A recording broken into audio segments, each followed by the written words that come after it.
We'll do something a bit different tonight. As I have this TV station studio, I'm gonna bring Zo after dark, my good online friend, and I'll talk with him face to face, but tonight's gonna be the night.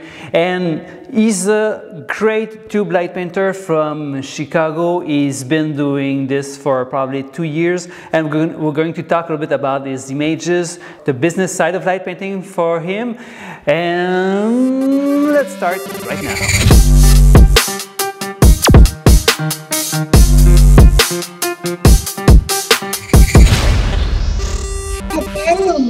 It was Andy. Family time. Yeah, we're just wrapping up dinner, so it's perfect timing for me. How are you? Good. Good. Crazy times. It is. It is, yeah. Good. But Good time. No? Good family time for you. yeah, I gotta say, I cannot complain. I'm really blessed. I think I have the best of all worlds. I have my family, I have the little ones. It's crazy busy, so I don't have a lot of time to think about what's happening around me. I have a corporate job, so I'm still employed, so I'm working from home. Ah, nice. My wife as well, she's a social worker, so we're very busy, we're very blessed. Everybody's healthy, family's healthy. So I wish it was under different circumstances for the rest of the world, but I feel very blessed. Great. And Chicago is not too cold these days? Well, you know what? It's spring in Chicago, so much like I think our weather is pretty similar to Toronto, where it's and I'm sure with you guys too as well. I think I saw you had snow the other day, but we also had snow maybe about a week ago. Yeah, no, it's very similar. Yesterday was really warm. I was out in shorts and a t-shirt, and today it's rainy and gloomy, so it's spring. Yeah, no, I just took a walk, and it was hard to navigate my way on the street with so many people because it feels like spring today, and we all need to keep 2 meters apart, 6 feet. Of course. And it's kind of hard because there's so many people in the street, but no, it's good to go out, and our Prime Minister still insists of us going out and see the sun, so everyone's going out, and also he says, he talks about drinking wine and seeing the sun, so I think that we're all drinking wine and taking long walks. I think that's amazing advice, because you know what, it's funny how a little bit of I try to do that during the day. I'll go out right after lunch for a stroll around the neighborhood with the kids, or go out in the backyard and play with them, and it does your body good. Yep, exactly. Yeah. How are things with does your country have a reopening plan right now in terms of when they're allowing businesses and things to begin to operate? Yeah, actually much more aggressive than anywhere else. So schools are going to start to open next week. Wow. Yeah. So. Wow. No, I think it's good. We are still not allowed to operate the studio here. I mean, to have clients coming in. Right. But online stores have been kept open for the whole time. So this is why Andres and Christian have been able to come to work. And I'm not always by myself because of that. But it's so big in here. They each have their own space, and I have my studio too. So I can spend a lot of time still by myself, but no, it's great, and we're surprised we're still making sales with the tubes, so a few people still have the opportunity to invest, to create things with the tubes. Blades, since yesterday we received new stock. We've been out of stock for I think 3 months because I placed a huge order right before the lockdown in China. So it took us so long to receive, not the blade, but the connector, the light blade. The connector, the Keo tube, right? Yeah. It's funny. Yeah, I think you had messaged me yesterday. I don't know if it was you or somebody else that working the account. Probably Andres. Probably Andres, about the stock coming back. So, yeah, I was like, because I was looking into that too before all of this happened. I was like, oh, maybe I'll look into that system too to add to the arsenal. So no, it's No, good that it's you great. guys are. It's very solid. It's like, I'm sure you already know, like it has nothing to do with the blade I put on top of it too. It's really something like Right. when you need to move faster, or if you want to make close-up portraits, it's really a good tool. I've been using it since before it came into the market. So Yeah. yeah, I know it pretty well. Yeah, so I wanted to go through just a few of your latest images. I'm sure they're not very recent. You probably can't work with anyone these days, but um, you've been one of the most active member of the light painting community for the past years, and this is why I wanted to talk to you Thank you. first. And just if you'd like to talk a bit more about your pictures, what's the idea, the context, is there any of these pictures that you'd like to talk a little bit more about? Yeah. Well, Or yeah, go ahead. no, much like any artist, I think there's always a story behind everything, right? Whether it's the shoot itself, whether it's how you captured the image or what you had going into it, and I think just the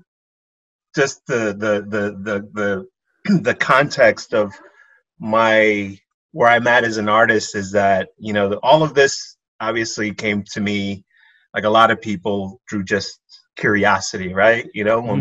When I first, this was maybe about 3 years ago already now, since I discovered your account, and I think like I had already gone down the rabbit hole of long exposure photography. I think at first I was doing light trails with like parking my camera in front of an expressway ramp and watching cars zoom by, and so learning about long exposure, and then finally starting to see like legitimate light painters, and then seeing the first time I saw your image, I was like, whoa, I'm just blown away by like the simplicity but the beauty of it, and I'm sure you get every compliment about the work, but it was just something that was just so striking. I'm like, I need to explore this more. And obviously the first year was just spent learning, right? Now I know the feeling like, oh, that looks super easy, I can do it, and you did it. Oh my God, You did it dude! super well. And the best part is, because I'm very proud, I don't like to ask, so I never really asked. And it really wasn't until you started posting the videos where I was like, I was resisting to watch your videos, and I finally gave in. I was like, okay, I need to crack the code here, because I was using, I think the first tool I used was there's this LED bar by Yongnu. It's like an RGB light. Mm-hmm. It's probably maybe about a meter long. And so I was trying to use that, and I was like, no, that doesn't work. And and again, it was just trial and error. So finally, we discovered the tubes, and making my own tubes. And that first year was just really about discovery. And then the second year, once I started to get to know the proper technique, was about mastering the technique, right? And then this last year was really more about like proper storytelling, because before light painting, I was a filmmaker, and I think I might have told you this already. So to me, it was always been about storytelling, right? Like what can you say with the photo? And it's not just the light, right? And I'm sure you know that, like, I never like to take any kind of credit, any more credit than anything else in the photography about the light itself, because it's all part of the picture, right? It's proper exposure, Mm-hmm. It's proper composition, it's the model, what's she wearing, what's the pose look like, what's your background. So all of those things finally getting to a point where I'm able to plan out shoots and say, okay, well, I want to be in this environment, I'm going to shoot with this person, and sort of have some idea of what we want to tell, right? And so that's really been the last year of my photography, is like trying to capture a really engaging piece of art, So I don't know if there's any specific one that calls out to you that you want to talk about. I mean, I think if you pick any one of them, I can give you a story behind it. Just listening to what you're saying, it's super inspiring, and it reminded me that you really place the tube technique inside a Chicago environment. Like like when I think about the city, I think about your images, and I've been to Chicago once, but I didn't find it super attractive. Maybe I was not at the right place. I was extremely tired. This was a very busy summer 2 years ago. And it was just 2 rainy nights that we were there, so not very lucky. But you really like mastered the city, like so many places. You experimented with the lights, and it's looking really good what you're doing in the city. Thank you. Yeah, no, and that's the other thing too, is that I think that I'm lucky in that Chicago is a very beautiful. It photographs very well. And, again, as a former filmmaker, I know that location is key. And so, I think like the first year that I was doing stuff, I would try out locations I thought would work well. And then it was the second and third year where I would go back to places a second time where I was like, okay, now I know this light better, because again, you have to know your light, right? Of course. And before, and then having that second or even third, like I think the location that I've shot the most at is the most iconic sort of symbol of Chicago, which is the bean. Right. So every time I shoot there, and that's a super tricky place to shoot because it's a tourist place and it's always crowded. So you have to know when to go there because it's also very well secured. So at 11 o'clock sharp, security is there to kick you out. So it's about, getting to know your locations and then figuring out what works well, what photographs well. Again, it's any kind of artistry is a memory muscle. The more you do it, the better you get at it. So I think that's the advantage that I have in living in Chicago. My first night shooting when I went there, our plane was late. We had a flight from Montreal to Chicago, and the plane was late.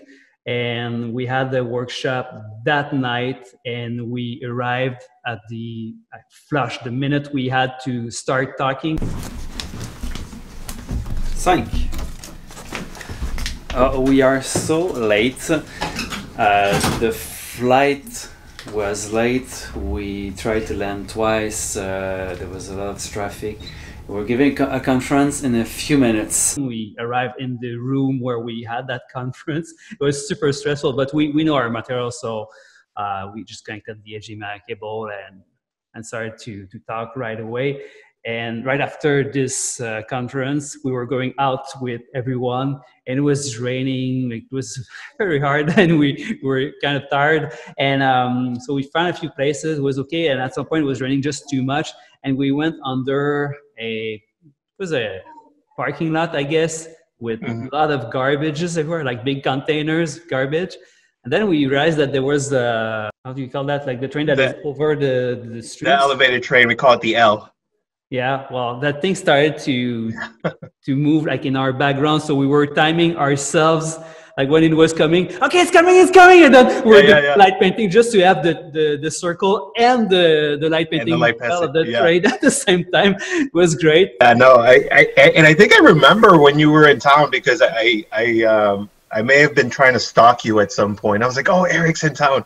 I'm gonna figure out where he's at. Well, I remember that I knew a little bit about you, but not like, of course, if I go to Chicago today, I will have to see you. But back then, I think you were new in the community, and we didn't have much time, so we didn't see anyone. No. I can imagine. You're obviously you were there for that reason, and your time is valuable. But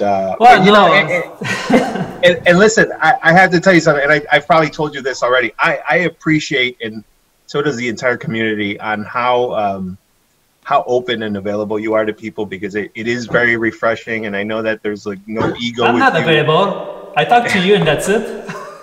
I don't talk to anyone. But you know what I mean? Like you're accessible in that and I know I'm not the only one. I know people have reached out to you through direct message, and you do answer questions for people, and I think that it does help the community. So not as much as I used to. I don't answer my DMs anymore.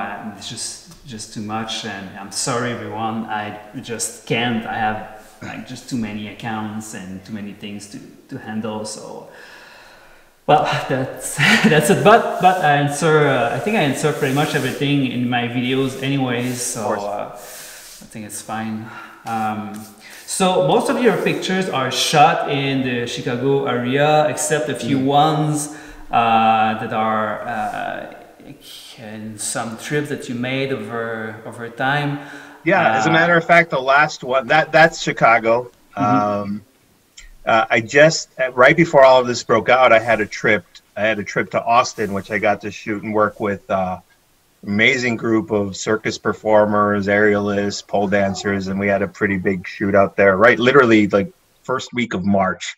So I as all of this was developing, I'm like, I hope my trip doesn't get canceled. I want to fly out one last time, and I made it because right after that, everything went into lockdown. Yeah. Eric, I have to tell you something about that photo. Yeah.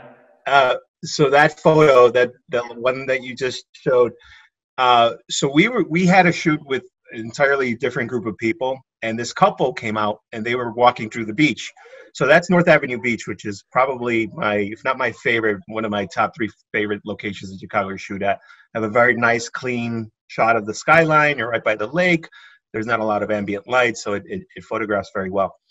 So we were doing a shoot just for fun with some of our friends, and then this couple happened to be walking past, and they were curious. And every time I shoot out in the streets, we always get a couple people passing by, very curious, and I always enjoy explaining what we're doing and explaining the process. So they happened to be celebrating their 5th-year anniversary, and so I did probably about 5 shots for them, and I gave them to them, and the guy was they were so appreciative. They said they actually that was their anniversary present. They took that photo and they blew it up into a large canvas print for their house. Yeah, we had a few of those also. Like, people are very curious when you have these lights and waving around, so they come closer, then they look at the camera monitor and they see what's happening. They're like, wow! Yeah. That's so cool. I really like when that happens. So yeah, you're one of the only person I know that is using the alien tube. I don't use it outdoors, as you probably know. Right. But I'm glad that someone like you can make a good use of it. Yeah, it's probably my favorite color. To me, I like the look of the holographic tubes in general. Like the multicolors that come out, and it's a pretty bright tube. It's probably one of the brighter ones aside from the white tube. And it's a pretty versatile tube that I use a lot. So I enjoyed that one, and the new one that I just got from you, the newest one, the sugar tube. Yeah, love that color. Yeah, no, it's great. Yeah, I use it all the time. I started to play also with the holographic sheet version of it. Wow, colors that I can get out of this one, it's crazy. Yeah. Like, I didn't think we would find other kind of holographic colors, because like we've known the alien and the rainbow for like 6 years now. So it's kind of a bonus to suddenly find something that is multicolored but totally different. Right. Yeah. Are there any more? You don't have to answer this, but are there any potential future new colors in the works? Nope. I'm done. That's it. That's it for this year, because we've been changing the store so much, because everything was evolving so fast in the beginning. We kept improving the cap, the way we use the tubes. So we made them a bit shorter and added the smaller ones with the extender, and that totally changed the way I work. So and I want to put on the market what I use. So this is why, like, as my technique is changing, I'm updating the store. We're updating the procedure, how to make the tubes and the products on the store. Like the cap changed a lot because of that 2-month trip that we did, the road trip in California and Nevada. So during that trip, like we had the same cap that you currently have, version 3, and they are great. But I was thinking, like, is there a way we could have a single one that does just everything? Yeah. And so when we came back here, I was talking to Christian. I can you try this and that, and it's fun because we have the 3D printer here, so we can try different things. And after a week, we had this one, the version 4. I'm not sure if you have one. Yeah, now you have one because of the blade. So what do you think about it? I like it. Yeah, I like the inserts. Because what I got from you was I got the feathers and then I got the blade. So the blade insert's really nice. It's nice and tight. Yeah, I mean everything's. I mean, if you're 3D printing them, right? They fit like a glove. So I think like there's less, because I think before I would be jamming things, and you kind of had to work with to get into the holes, but the holes and everything's measured out perfectly, so I really like them. Yeah, so on the previous version, you had the insert in the center of the cap, and you would put the feather like this, but during that long trip, I felt like I was losing light by doing this. So what I propose is to have the insert on the side, but to have an angle. So the 4 slots have a different angle. So depending on which feather you're using or which tool, you can have more of an angle to make it like more on top of it or not. So it's subtle, it's small things, but it changes everything for us. So I really like doing these small tweaks. Yeah. So no changes for the rest of the year. No new colors, no new tools, no changes in the cap. What am I saying? There's a new collection coming up. Four different colors. It's a limited edition. We have 4 different colors. Oh, actually, I never thought about that. So I'll be the first to see that. So these are 2, 3, and 4. So we don't have many of those. Probably 10 kits total, and has a very special backing. Probably cannot see it from there. Yeah, the black backing. I have all of my pictures already done. We did shots with Kim, so it's just a matter of finishing editing the video, and it's going to be online. But it's a limited edition. There's going to be nothing more permanent on the store. Nice. Okay, so let's continue. So you also made a trip to California a few months ago. You went to see Katrina and her crew. Her merry band of light painters. Yep. Yeah, that was fun. I had booked a trip originally to Portland. I was going to go to the meetup that Chris Bauer was hosting, and so that trip got moved because. Or I couldn't make it because my mother had a stroke last year, so I had to postpone the trip. So then I was like, I want to go to California, and I was messaging with Katrina, and I told her I'm coming into town, and so we talked about going to Joshua Tree, and wow, that place is like nowhere else. I actually have I had bought in January tickets to go to California, to go to Joshua Tree for the 21st of June, because Milky Way season, which I haven't shot yet. So I did not cancel my tickets yet. I'm crossing my fingers I can travel by then. Oof. So that I can go back. But if I have to push the trip, I'll push the trip. I'm still being very optimistic right now. But my trip there was wow. I mean, you know what it's like to go to these beautiful national parks, and it's like nothing else. That was actually my first time going to a national park, and Joshua Tree just feels it feels like if space aliens exist and they built a home on this Earth, this is where they would live. Never been there, but I believe you. Yeah, it's just beautiful. To shoot out at night, and we actually had a full moon. And so really got a lot of light to play with at the same time. And we were there.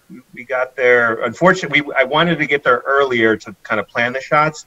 And because we had such a large group of people going, we didn't get to go inside the park until the sun was setting. So didn't get a chance to do some too much blue hour stuff.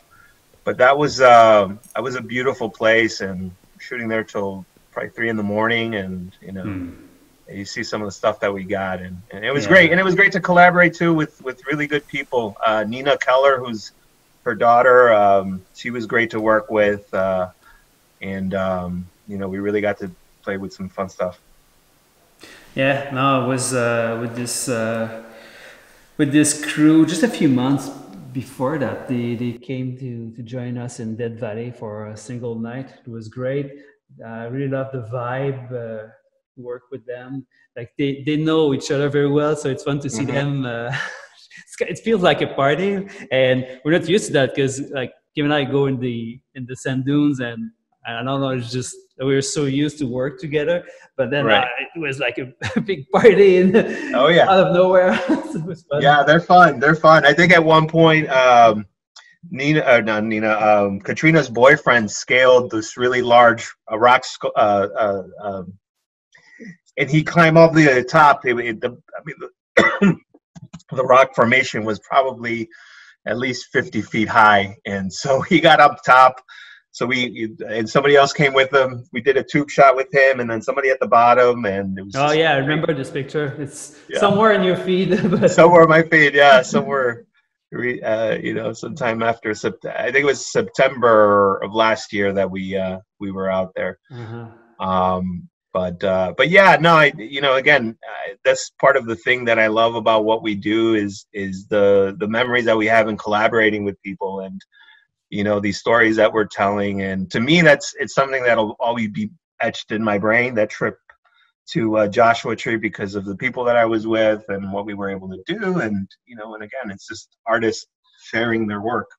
Yeah. And last thing I wanted to talk to you about, and it's okay if you don't want to go there, but I was curious to know if you'd be open to talk a bit more about the business of light painting, because there are not many people who are like taking this seriously enough to go out and make money with light painting. Right. But this is part of your business, right?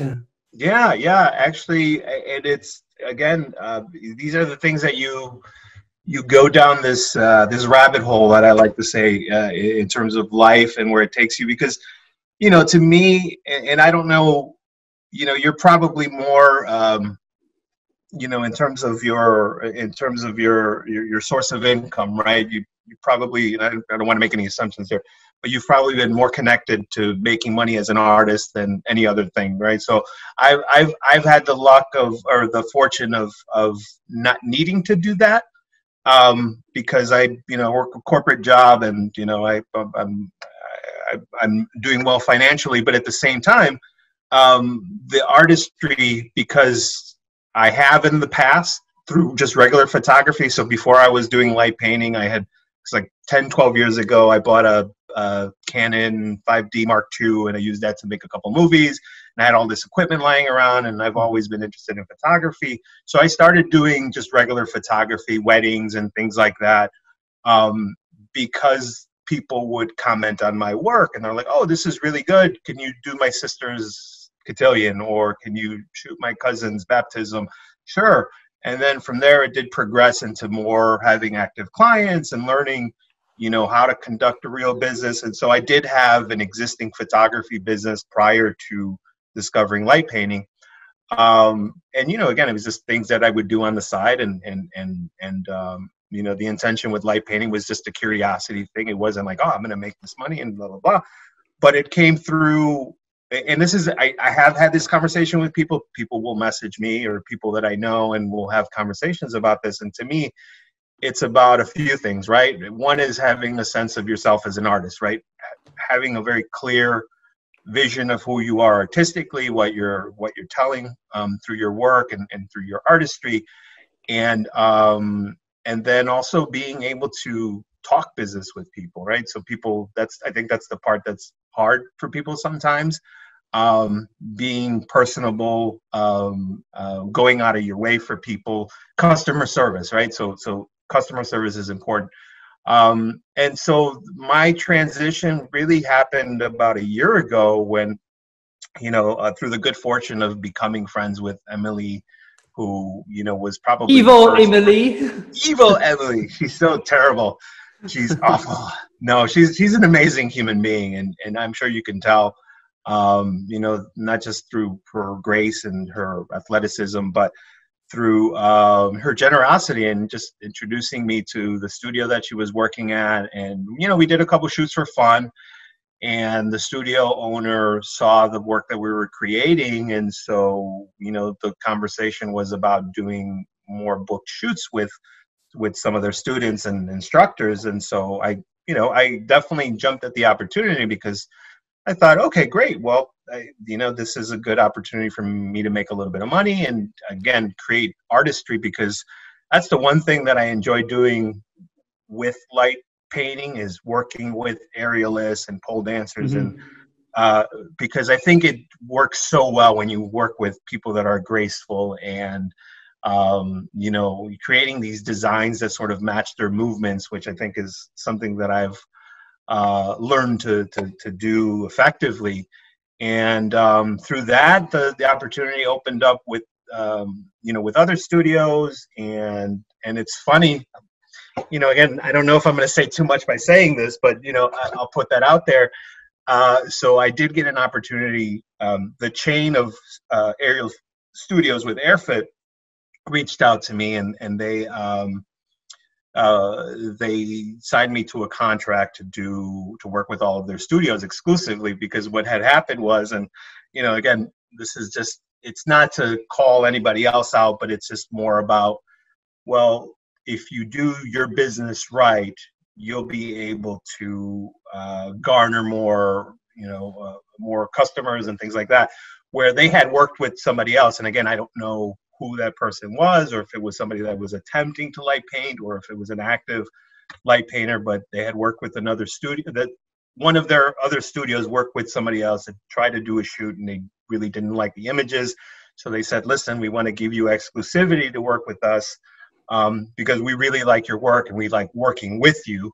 So that turned into this opportunity to work with them exclusively, just doing the aerial silk. I'm still able to do pole dance with other studios, and again, it's really been them reach out to me because they see the body of work, and I still get opportunities right now. Obviously, with things the way they are, we have things on hold, but I had already planned on a summer full of shoots, but right now those are I probably up in the air at best, but the hope is to continue to do more work with other studios. No, that's great. It's great to see that, and congratulations for that. It's going to happen at some point when things are going to open up, and I'm sure you're going to create miracles. And if you need anything from us, we'll be happy to help you with that. Of course, with the equipment. But I think you're starting to have a good collection now.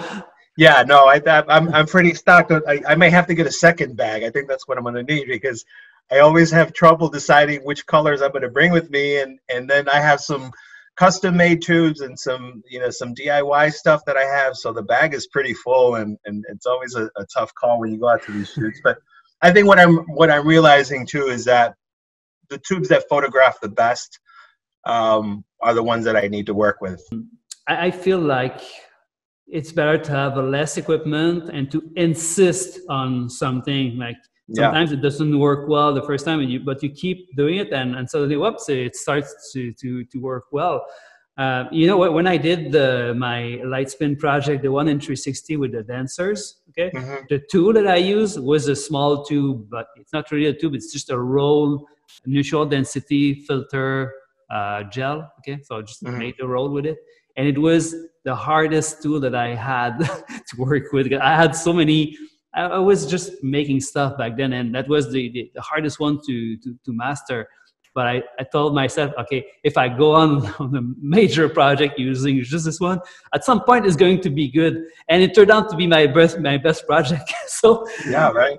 So, but in your case, working indoors with dancers, with aerial artists, I think that the holographic tubes are just the best bet because you get so much colors using that.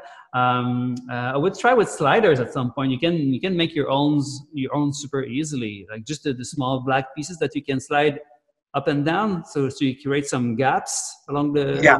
that works great. Yeah, you know, and I always, and I think your advice about limiting the equipment is a solid one, because I do pack, and when you first introduced the idea of sliders, I did a couple of custom sliders on my own, and I have used them. As a matter of fact, I think I've done them on a couple of the aerial shoots.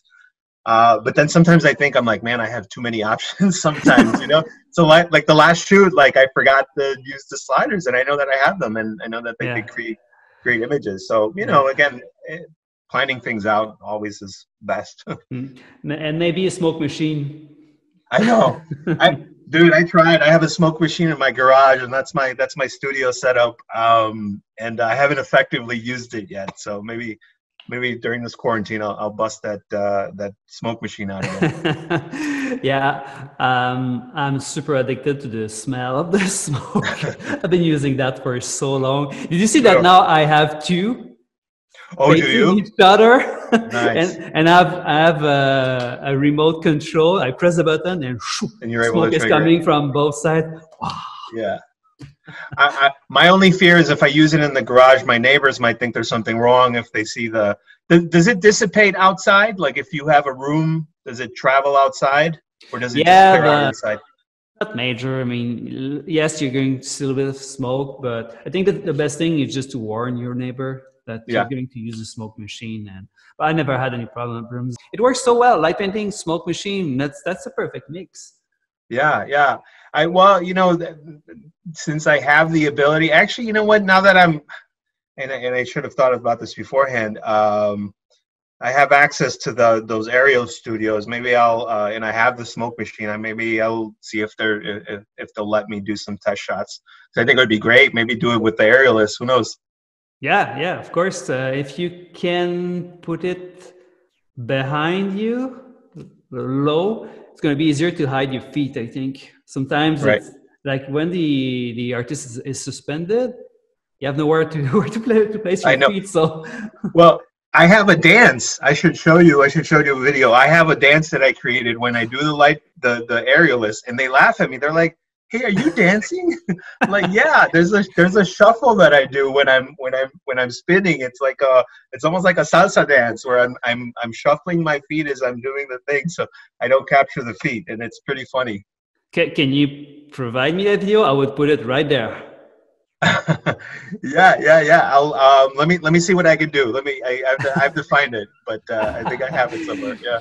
The Zo dance. Yeah, the Zo shuffle.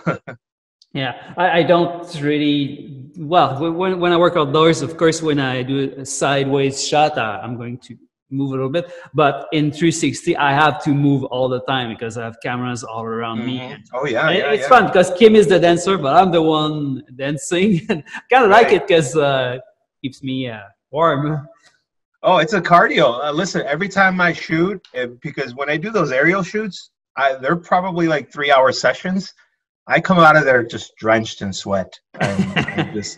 I always give them compliments on how athletic they are, but they're the ones that look at me like, man, you're the one doing all the work. Okay, so anything else you want to add before we turn this off?